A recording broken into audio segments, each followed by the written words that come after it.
palavra do nosso Deus no livro de Ruth, capítulo 2, para mais uma pequena sessão desse texto, versos 14 a 17. Eu vou ler o verso 18 também, mas a exposição ele se concentra dos versos 14 a 16, a 17, aliás. O verso 18 é só porque tem uma informação lá que eu preciso retirar no final do texto e expor só essa informação, e no próximo domingo, se Deus permitir, a gente volta do verso 18 até o verso 23, se o Senhor nos der graça. Ruth, capítulo 2, versos 14 a 18, a leitura, exposição até o verso 17. E sendo já a hora de comer, disse-lhe Boaz: achega-te aqui e come do pão, e molha o teu bocado no vinagre. E ela se assentou ao lado dos segadores, e ele lhe deu do trigo tostado, e comeu, e se fartou, e ainda lhe sobejou. E levantando-se ela a colher, Boaz deu ordem aos seus moços, dizendo: até entre as gavelas deixai a colher, e não a censureis. E deixai cair alguns punhados, e deixai-os ficar, para que os colha, e não a repreendais. E esteve ela apanhando naquele campo até a tarde, debulhou o que apanhou, e foi quase um éfa de cevada. E tomou e veio à cidade, e viu sua sogra o que tinha apanhado, também tirou, e deu-lhe o que sobejara, depois de fartar-se. Amém. Vamos orar. Na manhã do teu dia, Senhor Deus, o teu povo deseja te ouvir. Já te ouvimos na leitura continuada da Escritura, nas demais leituras bíblicas que fizemos. Nós falamos com o Senhor nos nossos salmos, nas nossas orações. Mas agora, Senhor Deus, quando o Senhor assenta o teu povo, para, como Cristo fez no Sermão do Monte, falar-lhes ao coração, ensinando-nos, instruindo-nos, corrigindo-nos naquilo que precisamos, salvando os eleitos que não foram alcançados e animando aqueles que já te conheciam, nós nos alegramos, ó Deus, e pedimos ao Senhor que use o vaso que o Senhor separou esta manhã, um instrumento teu, que é falho, que é feito de barro, Senhor Deus, mas foi aquele pouquinho o Senhor aprove ao Senhor separar esta manhã para falar-nos. Que o Senhor prepare também o coração do teu povo para ouvir a tua voz. E que assim o nome do Senhor seja exaltado esta manhã nesse lugar. É o que nós pedimos em Cristo. Amém. Todos nós já presenciamos ou fomos parte envolvida diretamente na mudança de vida repentina. Alguém que em um momento estava de maneira humilhante, passando por grande necessidade, e que para sair daquela situação só um milagre. E logo em seguida, Deus mudou a circunstância, Deus mudou a situação, e aquela pessoa, ela passa a estar entre as principais da cidade. Talvez você se lembre de uma pessoa que você claramente percebeu essa mudança de vida. Talvez seja inclusive você ou alguém da sua família, algum amigo seu. Mas é fato que Deus muda as circunstâncias. Às vezes isso leva anos para acontecer. E para quem está ainda na situação difícil, quem se sente ainda em uma posição humilhante, precisa lembrar e precisa ouvir pregações a partir de textos como esse para perceber, para encorajar o seu próprio coração, tendo a certeza que Deus muda a nossa realidade, que Deus faz pessoas humilhadas estarem entre os principais da sua cidade. Ruth, há pouco tempo, ela perdeu o marido, perdeu o sogro e se viu sozinha. Porque uma viúva hoje em dia, estar viúva hoje em dia é difícil. Mas ser viúva na época de Ruth era algo muito pior. Ela não tinha proteção nenhuma. E aí ela resolve ir para uma terra desconhecida. E o único porto seguro que ela tinha não era Noemi, mas era o Deus de Noemi. Quem pensou que Noemi era seu porto seguro foi Orfa. E no momento em que ela foi provada, voltou atrás. Mas Ruth não. Ruth disse: o teu povo será o meu povo, o teu Deus será o meu Deus. Portanto, a segurança de Ruth não estava na sua sogra, que passou a ser como uma mãe. Mas a segurança de Ruth estava no Deus de Noemi. Ela disse: eu confio nesse Senhor. E eu sei que Ele pode mudar a nossa situação. E se há uma promessa que Ele está dando pão novamente lá em Belém, eu vou para lá. Quando as duas desembarcam em Belém, os irmãos conhecem bem a história, elas não têm emprego. Elas não têm família a quem pedir que lhe acudam. Elas não têm nada. Ninguém tão próximo que pudesse lhe acudir. Então, como Noemi já estava mais velha, Ruth pede à sua sogra, que agora é como sua mãe, a autorização para rebuscar, para trabalhar. Porque havia uma lei em Israel que o pobre poderia tomar daquilo que caía no chão, né, durante a colheita do rico, e dali ele iria ter a sua alimentação, para que ninguém fosse tão pobre em Israel a ponto de passar fome. E foi isso que ela fez. E ela foi trabalhar no trabalho mais humilde que existia na nação de Israel. Quando nós estamos em momentos assim, onde estamos verdadeiramente fragilizados, muito mais do que em qualquer outro momento, em momento nenhum nós deveríamos ter orgulho, mas muito mais quando estamos fragilizados. Não existe trabalho humilhante.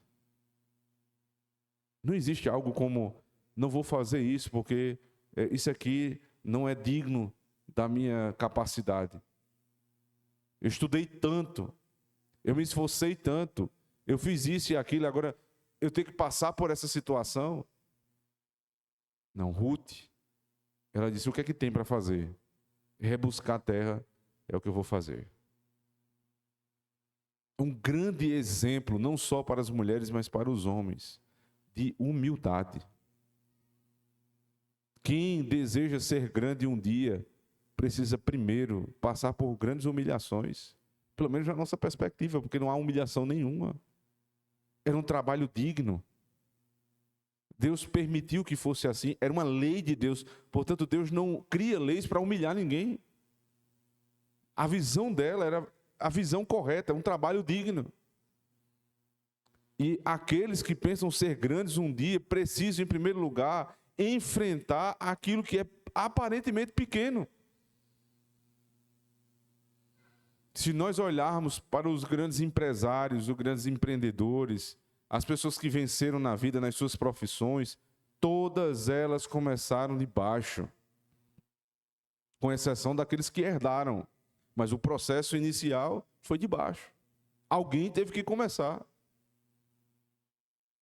O fato é, os anos que estão aí da tua frente, na vida que Deus te deu, estão determinados. E aí você precisa saber o que vai fazer com eles, porque o primeiro passo precisa ser dado. A jornada foi posta. Ou você fica reclamando, ou você não se acha digno daquele trabalho, ou você começa a trabalhar e construir a tua própria história. Ruth, ao final do texto, vai se casar com o seu senhor. Ela vai herdar todos os bens desse homem rico chamado Boaz. Ela vai se tornar mãe de Davi, mãe de Obed, de onde virá Davi. Ela terá o seu nome registrado na Escritura. Mas o começo dela foi, em primeiro lugar, abandonando tudo, todos os seus ídolos, toda a tradição da sua família para trás, para servir ao Deus verdadeiro. E quando alguém pensa que servir a Deus, em troca, será lhe dado um grande emprego, uma grande posição, não. Ruth foi ter que rebuscar na terra dos outros. E que vergonha há nisso, trabalhar para os outros. Você tem o desejo um dia de liderar, de ser dono do seu próprio negócio, a melhor forma de aprender como ter um negócio é um dia trabalhar para outra pessoa. Aprender a disciplina, aprender horário, aprender como o outro que é mais experiente faz, para que um dia seja usado, quem sabe futuramente, no teu próprio negócio. Não há nenhum demérito nisso. O que nós não podemos é ter orgulho, nem sermos preguiçosos. Mas trabalhar é sempre uma bênção, segundo a palavra de Deus. E ela está lá para trabalhar. O trabalho dela é tão bem feito, que chama a atenção de Boaz. E Boaz chama o seu capataz e diz: o que é que está acontecendo? Quem é essa mulher? E ele diz: essa é a moabita que deixou a sua terra, a sua parentela e veio para cá. Ele diz: olha, ninguém toca nela. Deixa ela trabalhar. Mas isso era o que a lei mandava. A lei dizia que ela tinha direito de trabalhar naquele lugar. A questão agora é que o diálogo entre Boaz e Ruth vai demonstrar que Boaz não quer simplesmente cumprir a lei com Ruth. Pelo caráter que ela demonstrou, ele quer ir além. Quando ela demonstra fidelidade a Noemi, quando ela demonstra verdadeiro espírito abraâmico, porque é assim que ela é apresentada, né? Ela é uma mulher pactual, ela deixa a casa, ela deixa a família, ela deixa a terra para servir a Deus, como fez o pai Abraão. Então ele não quer mais dar simplesmente o que a lei manda, ele quer passar do que a lei manda. Então ele chama essa mulher para a sua mesa, diz o verso 14. E sendo já hora de comer, disse-lhe Boaz: achega-te aqui e come do pão. Há pouco tempo, você estava praticamente passando fome. Você é viúva, a classe mais desprezada de todas, a menor de todas na sociedade. A pessoa que podia lhe ajudar é viúva também. E você ainda por cima é estrangeira. Uma hora, a tua condição é essa. Num piscar de olhos, você está sentado com um Senhor poderoso, valente e rico. A vida é assim. Uma hora você está na lama, no outro dia Deus pode mudar tudo. E o contrário também é verdadeiro. Uma hora você pode estar lá em cima e Deus te colocar lá para baixo. Esta é a dinâmica da vida, irmãos. E Ruth, diante do seu Senhor, ela vai demonstrando que o caráter dela era genuíno. Porque o caráter de uma pessoa não pode ser medido apenas por uma situação. Ela tem um bom testemunho de ter deixado a terra dela. Mas vamos ver se aquela profissão de fé é genuína. A gente vai aprender isso hoje à noite em Romanos 10. Confessar com a boca e crer no coração. Ela demonstra isso. Ela confessou com a boca. Mas e o coração? Ela é chamada a sentar com o seu Senhor. Como ela se portará nessa circunstância? Antes de grande humilhação. E agora ela começa a ser exaltada. Como é que uma mulher que passou por humilhação, ela agora consegue lidar com o início de uma exaltação? Boaz diz assim: achega-te aqui, come do pão e molha do teu bocado no vinagre. E ela se assentou ao lado dos segadores. E ele lhe deu do trigo tostado e comeu e se fartou e ainda lhe sobejou. O convite foi feito diretamente por Boaz. Assenta-te, chega, na hora de comer.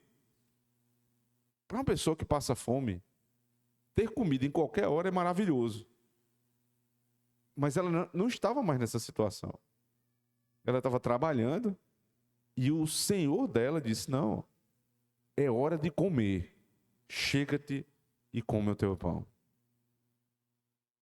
Às vezes nós não nos damos conta de como isso é precioso. Chegou a hora de comer, tem comida à mesa. Não importa se é caviar ou se é cuscuz com ovo. Tem comida à mesa. Nós devemos ensinar para os nossos filhos, não permitir que eles reclamem do que está posto à mesa. Sabe por quê?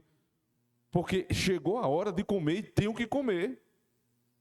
Existem muitas casas, irmãos, próximas a nós, que não têm o que comer na hora de comer.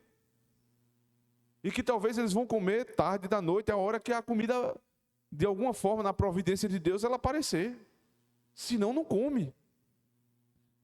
E nós olhamos para a nossa despensa, e olhamos para a nossa geladeira, e há comida para nós comermos na hora de comer, ou até fora da hora de comer. Que grande bênção é essa? O seu Senhor lhe provê o alimento. Boaz, que é esse homem poderoso, ele começa a cada vez mais ser apresentado como Deus, a figura de Deus. Ele não é Deus, ele é semelhante a Deus. O servo que é fiel, que é trabalhador, come à mesa com ele. Até os elementos que são postos, pão e vinho. Pão e vinho. É verdade aqui que, e acertadamente, a Almeida Corrigida Fiel, ela não traduz por vinho diretamente, mas por vinagre.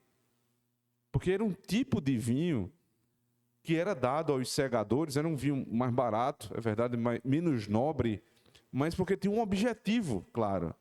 O trabalhador, ele estava cansado. E ele estava fatigado, inclusive, do calor. Então, o tipo de vinho que era dado aqui era um vinho ácido e um vinho muito refrescante, que fazia a temperatura do corpo baixar.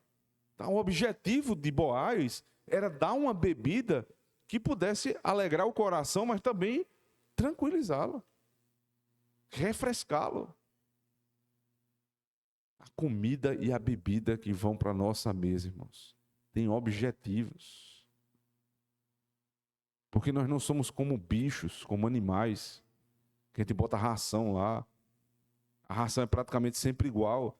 Quando ela fica mudando ali no aspecto, não é muito por conta do cachorro, do animal que você cria. É muito mais porque você quer ver uma coisa bonitinha. Para o bicho tanto faz. Mas nós não somos animais. Ele não dá só o pão. Ele diz, molha o teu pão nesse vinagre. Bebe o vinho, come o pão, refresca. Deus nos dá, irmãos, o alimento, não só com o objetivo de ficarmos de pé, mas o alimento que é nos dado tem sim objetivo de trazer prazer, de aliviar a dor, de aliviar o sofrimento. Então alguém diz assim, por que não pão e água? Estava bom, pão e água. Hidrata e alimenta. Não, pão e água não, pão e vinho. Hoje à noite, quando formos sentar à mesa, na ceia do Senhor, Ele não nos oferecerá pão e água. Porque Ele já não nos chama simplesmente de servos, mas de amigos. Não se oferece pão e água aos seus amigos. Se oferece o melhor. Pão e vinho. Esse alimento, irmãos, esse alimento que de uma forma impressionante, ele resume tanta coisa. Porque na oração dominical o Senhor diz, o pão nosso de cada dia dá-nos hoje. Tantos alimentos poderiam representar, mas ele fala do pão. O pão é tudo que eu preciso, tudo que me é necessário, tudo que vai me fazer, me manter vivo. O Senhor me dá o que eu preciso. Mas Ele não dá só o que a gente precisa. Ele não apenas nos mantém vivos, como nós mantemos vivos os nossos animais. O Salmo 104, ele diz, Deus dá o vinho que alegra o coração do homem e o azeite que faz brilhar, que faz iluminar o nosso rosto. Que Deus maravilhoso, irmãos. Não desdém das bênçãos de Deus. Não torne pecaminoso aquilo que Deus lhe deu como um bem, como uma bênção. Toda essa discussão boba, tola, imatura a respeito do uso do vinho, nunca passou pela cabeça de um crente em todas as épocas discutir esse tipo de coisa. Porque sempre foi óbvio que a embriaguez é pecado, que a glutonaria é pecado. Isso foi posto desde sempre. Mas por conta da glutonaria, ninguém deixou de comer pão. Por conta da bebedice, ninguém deveria deixar de usufruir deste bem divino, que traz tantos benefícios, irmãos, para a nossa vida. Sentar à mesa com a família. Aí você diz assim, mas eu posso abrir uma garrafa de Coca-Cola. Pode, é verdade.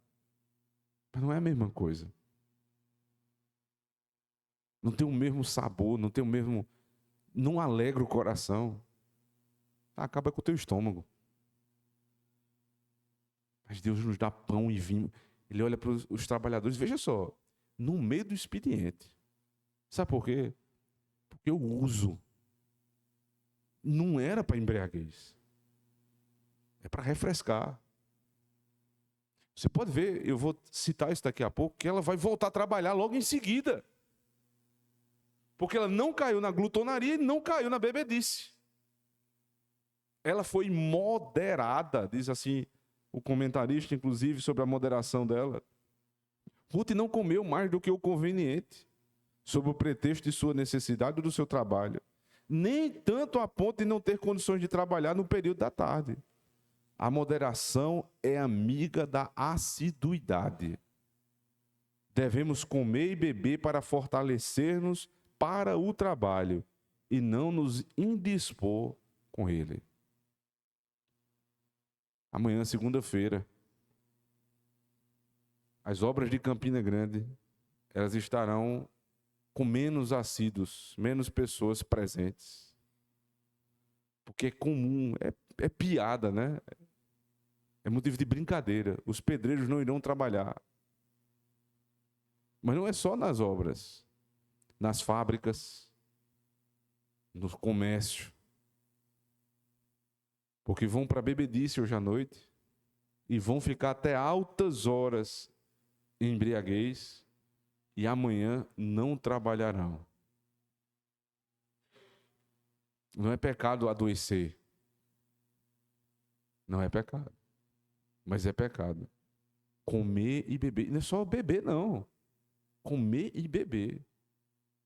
Comer demais, a ponto no outro dia você está indisposto para trabalhar, ou no almoço não ter disposição para trabalhar à tarde. Isto é pecado, irmãos. E não é porque você não sai cambaleando como bêbado, que não é pecado. Mas a indisposição, não cuidar da comida, para que ela seja bem digerida, para que todo o processo digestivo seja bem feito, a ponto de você poder voltar para trabalhar. Eu lembro aqui das palavras do comentarista. A moderação é irmã, é amiga da assiduidade. Quer ser assíduo no trabalho, quer cumprir as suas obrigações, tenha cuidado com o que você come e com o que você bebe. Não só do domingo para a segunda, né? Os crentes não vão fazer isso, mas nos outros dias da semana. Cuidado no que come e no que bebe. O texto diz, achega-te aqui, come do pão e molha do teu bocado no vinagre. E ela se assentou do lado dos segadores e lhe deu do trigo tostado e comeu e se fartou e ainda lhe sobejou. Mas ele deu tanto. Veja, por um lado, a moderação dela. Ela só come o que é necessário. Ela se fartou. E veja, comer bem para não se enfadar para a tarde não é comer necessariamente menos do que precisa. Não é isso. Ela comeu e se fartou. Ela saciou o desejo de comer.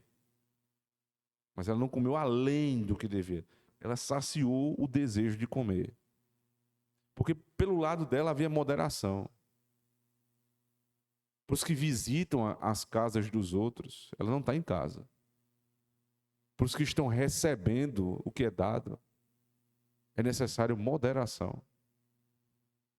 Não é porque estão me dando que eu vou chegar lá e avançar na comida do outro. Aproveita que é de graça. Você vai para um aniversário, você vai para um casamento, vai para uma festa, vai para um jantar na casa de teus amigos. Você não vai esfomeado para devorar tudo. Antigamente, e tudo que antigamente era bem feito deve ser continuado a ser feito hoje. O que é que as mães faziam quando iam para o aniversário? A criança não ia para comer no aniversário, ela comia em casa para não fazer vergonha no aniversário. Isso é um excelente meio de evitar constrangimento no aniversário. Porque os apetites da criança não são tão moderados, não estão ainda tão disciplinados como um de um adulto deveria estar. Então o que é que você faz? Vai para o aniversário, vai jantar fora com o teu filho, dá alguma coisa antes. Não precisa empanturrá-lo, mas você dá alguma coisa para que ele não esteja vazio completamente. Então ele vai sair e ele vai chegar lá e se comportar de uma maneira adequada. Tenha cuidado nisso. Mas é possível ainda que os próprios adultos não se comportem em situações assim. Nós devemos nos moderar. Nós devemos ter cuidado. Vai chegar na casa de alguém, irmãos. Não avance na mesa. Espere. Deixe o pai, deixe o dono da casa te oferecer. Em te oferecendo, coma moderadamente. Ela comeu, se fartou e parou. E depois que ela parou, ela não ficou lá de perna para cima, sem trabalhar. Não. Havia o que fazer ainda à tarde, veja. Verso 15. E levantando-se ela a colher, Boaz deu ordem aos seus moços, dizendo: até entre as gavelas deixai a colher, e não a censureis. Então terminou de almoçar, deve ter descansado um pouco ali depois do almoço. Ela se levanta e vai trabalhar. Ela comeu pensando no trabalho, comeu moderadamente, mas satisfatoriamente para ter ânimo. Ela usou o pão e o vinagre de maneira correta, agora ela pode trabalhar. Quando ela sai para trabalhar, isso é interessante, ela sai com o pensamento: eu vou fazer todo o esforço possível para levar para minha casa. Então o trabalho vai depender de mim. Só que por trás dela havia Boaz dando ordem aos seus servos. Veja a ordem. Deu ordem aos seus moços, dizendo: até entre as gavelas deixai a colher e não a censureis, e deixar cair alguns punhados, e deixai-os ficar para que os colha e não a repreendais. Isso aqui foi algo fantástico. Ela está trabalhando e ela acha que tudo que ela está conseguindo foi esforço dela. É o braço dela, a inteligência dela. São as estratégias que ela utilizou para conseguir aquele molho de cevada. Mas por trás dela, Boaz está dizendo: deixa cair. Ou quando vocês estiverem colhendo, deixa uns espigas caírem. As espigas caíam muitas vezes, e eles, por lei, não podiam buscá-las no chão, porque era do pobre. Só que não é a lei que ele está dando além da lei. Ele está passando do que a lei exige, ele diz: deixa cair voluntariamente, para que ela recolha. Haviam lugares que somente os trabalhadores do Senhor, daquela terra, daquele campo, podiam trabalhar. Mas ele diz, veja, até entre as gavelas deixai a colher, porque não podia. Ele está ampliando as possibilidades de colheita daquela pobre senhora. O nosso trabalho é assim, irmãos. A gente vai sair para trabalhar amanhã na segunda-feira, e é justo e necessário que nós trabalhemos como se tudo dependesse de nós, em um sentido. Então eu trabalho, eu me esforço, eu suo a camisa, eu realmente dou tudo de mim. E trabalhar é isso. Trabalhar não é 10 minutos trabalhando, 5 minutos olhando rede social. É trabalhar duro o tempo inteiro. O conceito de trabalho bíblico é esse aqui. Hoje você tem 1 milhão de leis, de legislações, para que você trabalhe menos. Quantidade de horas. Entre uma hora e outra você tem que ter um descanso. E é um monte de lei que foi inventada pelo homem. Mas aqui é trabalho. Trabalho, trabalho, trabalho. Só que enquanto nós estamos dando duro, eu preciso me lembrar que antes de sair de casa eu orei. Eu estava sentado à mesa com o meu Senhor que me deu o alimento. Não é isso que acontece? Assim como Ruth se sentou ao lado de Boaz, ou à mesa com Boaz, ao lado dos segadores, nós estamos sentados à mesa ao lado dos nossos familiares antes de trabalharmos. E nós oramos dizendo: Senhor, abençoa meu trabalho, abençoa minhas vendas, abençoa o meu comércio, abençoa o meu trabalho na repartição onde eu preciso desempenhar aquele trabalho. Senhor, vá comigo. Mas eu saio para trabalhar e na correria que eu estou lá, eu estou me esforçando, sou eu me esforçando. E aí quando nós vamos conquistando as coisas, aí eu preciso me lembrar, é Deus com um Boaz dizendo: deixa cair. Cai aqui um grão a mais, cai ali uma espiga a mais, você vai recolhendo, você vai dizendo: que bênção trabalhar, veja o meu esforço. Você volta para casa animado, alegre, e você vai fazer o quê? Vai sentar à mesa de novo com o teu Senhor e vai dizer: Senhor, muito obrigado pelo que o Senhor fez. Porque eu me matei de trabalhar, mas eu só posso trabalhar porque o Senhor me permitiu trabalhar no teu campo. Nosso campo não é nosso. Em última instância, é de Deus. A tua casa não é tua, o teu emprego não é teu, o teu negócio não é teu, tudo é do Senhor. Então eu preciso voltar para casa e dizer: Senhor, os resultados que o Senhor me deu são teus. Muito obrigado pelo que o Senhor deu. Pelo que o Senhor fez, ainda que eu não estivesse percebendo, achando que era o meu esforço. Na verdade, foi o Senhor, pela tua providência, abençoando a minha casa. E o texto ainda diz, verso 16: deixai cair alguns punhados e deixai-os ficar para que os colhe e não repreendais. E esteve ela apanhando naquele campo até a tarde, e debulhou o que apanhou, e foi quase um éfa de cevada. Ela trabalhou até a tarde, trabalhou a manhã inteira, trabalhou a tarde inteira. Uma mulher. De onde é que saiu essa ideia de que mulher não trabalha? Qual foi o ponto que nós erramos, irmãos? Em que de uma hora para outra se instalou na igreja esse pensamento de que mulher não pode trabalhar fora de jeito nenhum. Porque não é piedoso ela fazer isso.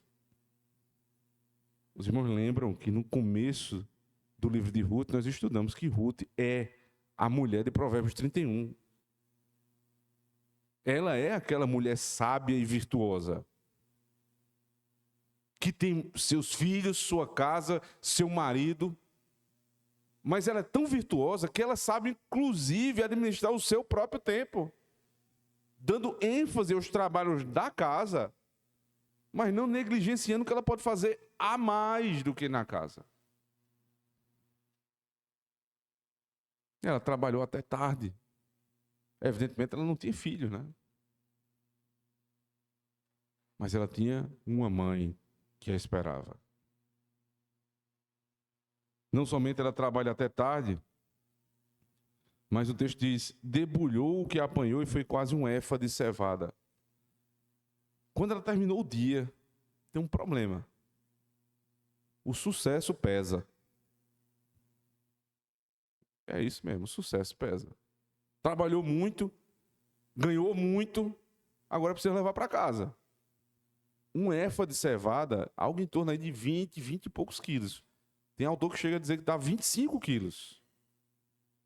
Uma mulher carregar 25 quilos para casa. Ela era uma mulher inteligente. Ela disse, não, eu não vou levar tudo. Por isso que o texto diz assim, ela debulhou. É como quem já debulhou feijão, sabe o que é isso, né? Você tira aquela casca, vai ficar só a semente. Vai pesar menos. E o resto você joga fora. Aqui ela vai tirar a palha, a parte que não serve. Ela vai tirando a palha, joga no fogo e vai levar só a parte que serve. Com isso, ela tem o que precisa, mas não vai carregar o peso desnecessário. O peso do sucesso é grande, mas a gente só precisa carregar o necessário. Livre-se de todo o peso desnecessário quando Deus te der sucesso. Você não tem que carregar a obrigação de se vestir maravilhosamente para que todos vejam o teu sucesso. De andar num carro de milhões para que todo mundo veja o teu sucesso. De ter tal tipo de casa, de ter tal tipo de... Se o motivo é para que as pessoas vejam o teu sucesso, isso é carregar um peso desnecessário.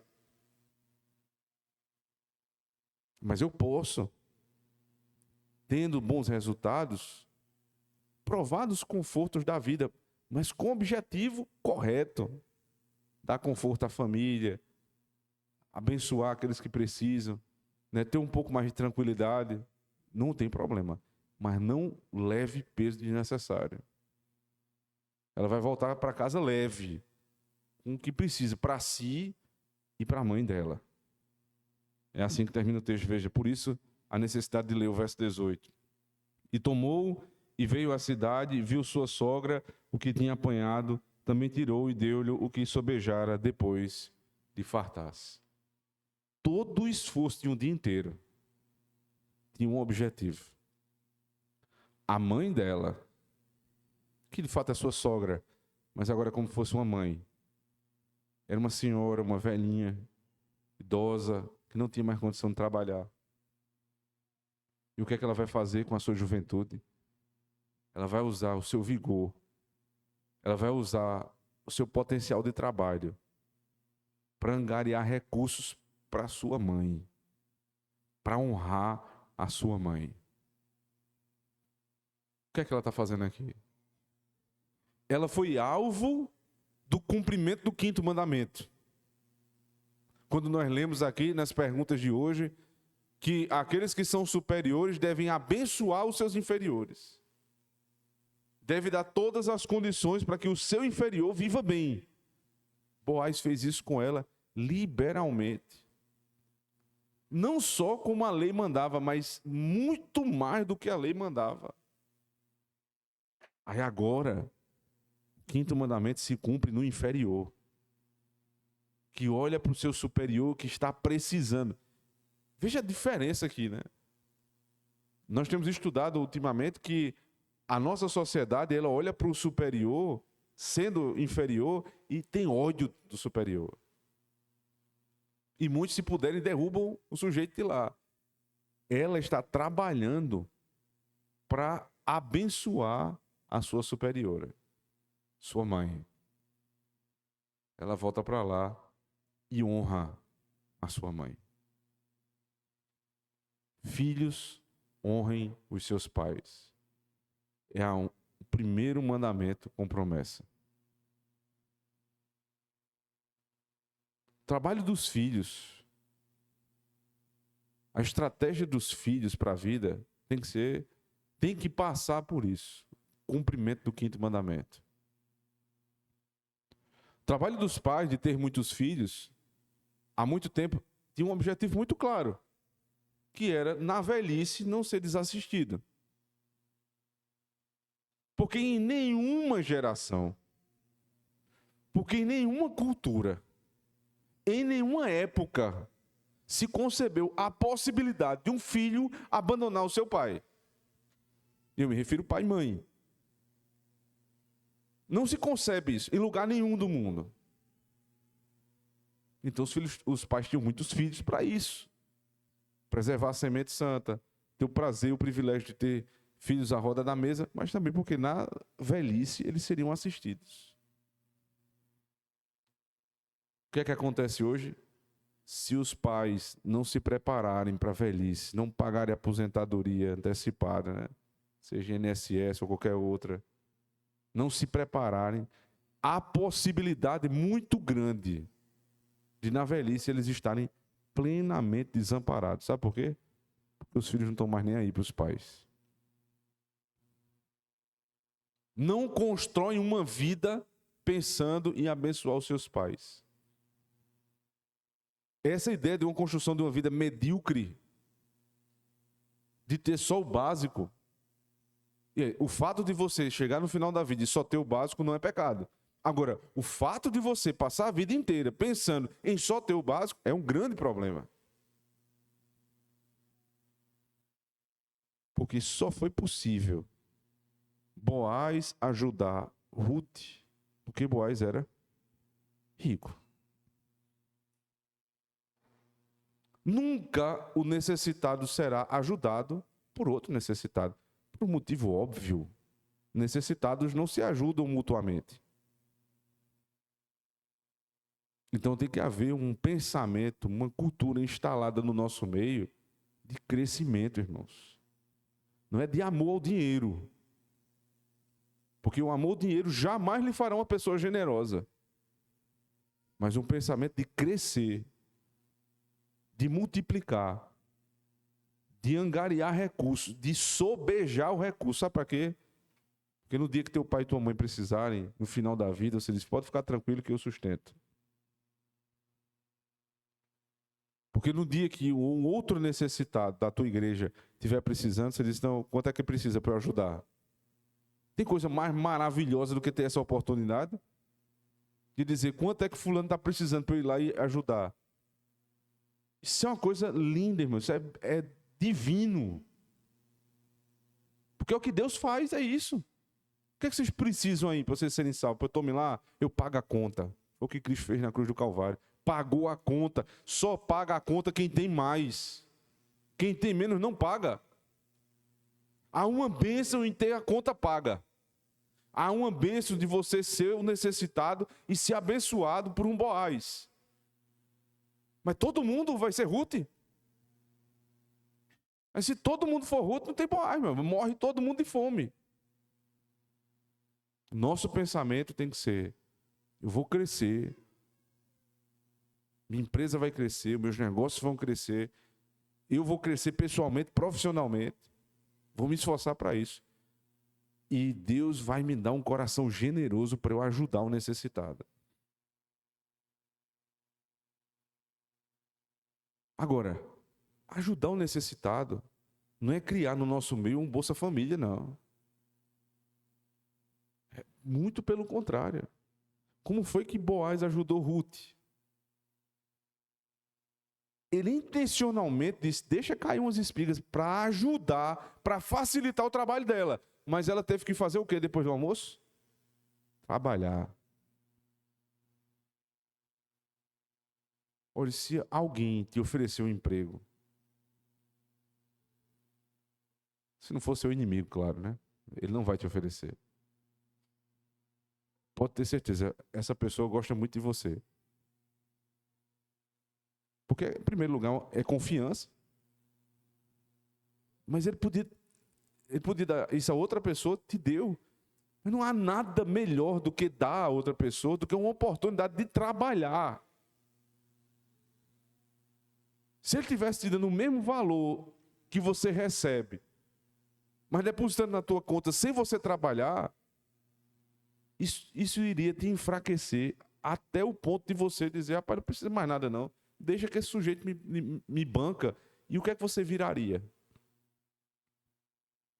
E Boaz diz, não, eu vou ajudar, vou facilitar, mas trabalhe.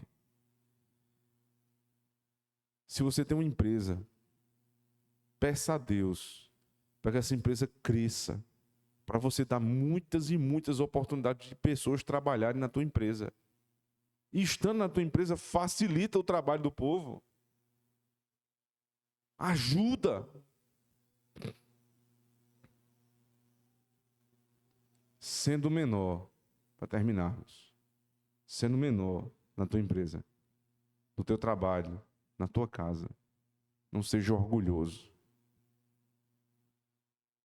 Se teu pai ou tua mãe, se teu patrão ou tua patroa, se alguém que é superior a você, está te oferecendo algo que você precisa, receba. Deixe de ser orgulhoso, receba. Receba e agradeça. Porque há uma bênção nisso aí. Deus está providenciando por meio daquela pessoa que você precisa. E é muito glorioso depois lembrar dessas pessoas, né? Agora, não seja ingrato. Os tempos mudam. Você que estava cabisbaixo, endurece o pescoço. E aí, quando você endurecer o pescoço, se lembre de quem ajudou de você. Quem lhe estendeu a mão. Essas pessoas devem ser tratadas não de uma maneira comum, mas de uma maneira a mais do que o comum.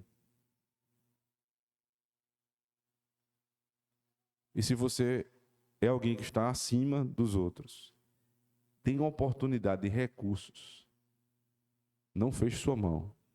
Seja generoso. Dê oportunidade de trabalho. Facilite a vida do outro. Porque isso, irmãos, é o resumo do Evangelho. Foi assim que Deus nos abençoou, graciosamente. Ele trabalhou porque nós não poderíamos trabalhar. E Ele nos deu de graça a salvação. Mas eu queria ler, para terminarmos, 2 textos que falam sobre a situação dos filhos. Primeiro, Mateus capítulo 15. Mateus 15, versos 4 a 8.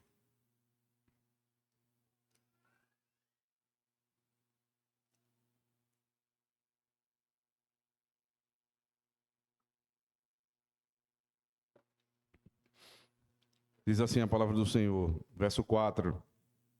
Porque Deus ordenou dizendo: honra a teu pai e tua mãe, e quem maldisser ao pai ou à mãe, certamente morrerá. Mas vós dizeis: qualquer que disser ao pai ou à mãe, é oferta ao Senhor, o que poderias aproveitar de mim? Esse não precisa honrar nem a seu pai, nem a sua mãe. E assim invalidastes pela vossa tradição o mandamento de Deus. Hipócritas, bem profetizou Isaías a vosso respeito, dizendo: este povo se aproxima de mim com a sua boca e me honra com os seus lábios, mas o seu coração está longe de mim. Quem diz, né, precisando ajudar o seu pai, a sua mãe, diz assim: eu não posso dar isso aqui é oferta a Deus, é corban. Eu não posso dar desse dinheiro porque esse dinheiro vai para a igreja, esse dinheiro aqui vai abençoar um determinado trabalho. É um hipócrita, diz a palavra de Deus. Os que não ajudam a sua própria casa são hipócritas. Já negaram a sua fé. Segundo texto, primeira carta de Paulo a Timóteo, capítulo 5.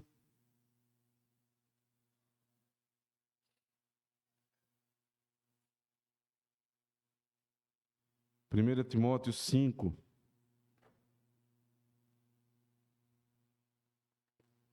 Verso 1 a 4.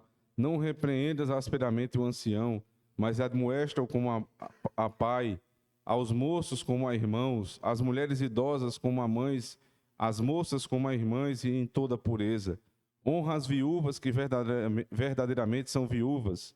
Mas se alguma viúva tiver filhos ou netos, aprendam primeiramente a exercer piedade para com a sua própria família e recompensar seus pais, porque isto é bom e agradável diante de Deus. Amém. Ajudem as viúvas, é dita a igreja. Quando? Quando não tem filhos. Porque se as viúvas tiverem filhos, os filhos devem sustentar os seus próprios pais. Aprendam primeiro a exercer piedade para com a sua própria família e a recompensar os seus pais. Sabe o que está dizendo aqui? Quando você era pequenininho, teu pai e tua mãe te deram tudo que você precisava. Perderam noites de sono, ficaram até altas horas da madrugada contigo, te levaram para vacinar, te levaram no hospital, te levaram na escola, pagaram escola, não deixaram faltar alimento, nada. Agora, quando eles estiverem velhinhos, sabe o que é que você tem que fazer? Recompensar os teus pais. Ele diz: quem não faz isso, já negou a fé. A nossa fé, irmãos, nos ensina a estender a mão para o necessitado, o desconhecido. Imagina para o teu pai e para a tua mãe. Deus nos abençoe, irmãos, para que nós tenhamos corações generosos com os nossos inferiores. E Deus nos abençoe também como inferiores, que nós possamos recompensar os nossos superiores por todo o bem que eles nos fizeram. Isto é a alma, é a essência da nossa religião. Amém.